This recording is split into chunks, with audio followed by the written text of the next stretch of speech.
মোক যদি সোধে গোটেই চব্জিৰ ভিতৰত আটাইতকৈ প্ৰিয় চব্জিটো কি হয় বুলি ক'লে তেন্তে মই ক'ম ভাতকেৰেলা।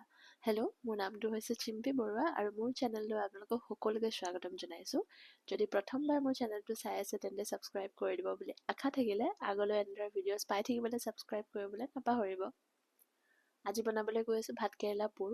যদিহে আপোনালোকে ভাতকেৰেলা চব্জিটো বনাই বেয়া পায় তেতিয়া আপোনালোকে এনেকৈ পুৰ বনাব পাৰে। আৰু এইফালে আলুত মই একেবাৰে বেছিক মছলা দিছোঁ, জিৰা, ধনিয়া, নিমখ আৰু জলকীয়া কাটি দিছোঁ।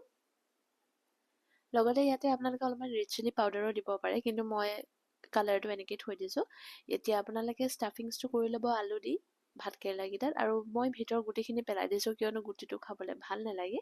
এতিয়া অলপমান বেচন লৈছোঁ, বেচনত অলপমান নিমখ আৰু পানী দিছোঁ। ইয়াতে হালধি দিব লাগিছিলে কিন্তু মই হালধি দিবলৈ পাহৰি থাকিলোঁ। আকৌ ভিডিঅ'টোত পিছত দেখাই দিছোঁ কিয়নো এয়া দেখিছে হালধিটো নিদিলে অলপমান কালাৰটো বগা বগা হয়, সেইটো কাৰণে দিলে কালাৰটো অলপমান ভাল হয়। আৰু এফালে ধুনীয়াকৈ ৰিফাইনত আপোনালোকে ফ্ৰাই কৰি ল'লে হ'ব। চ' এয়াই আছিলে আজিৰ ৰেচিপিত, আৰু আগলৈ এনেদৰে ভিডিঅ'জ পাই থাকিবলৈ লাইক কৰিবলৈ নাপাহৰিব। টিল দেন আকৌ এটা ভিডিঅ'ত লগ পাম। বাই।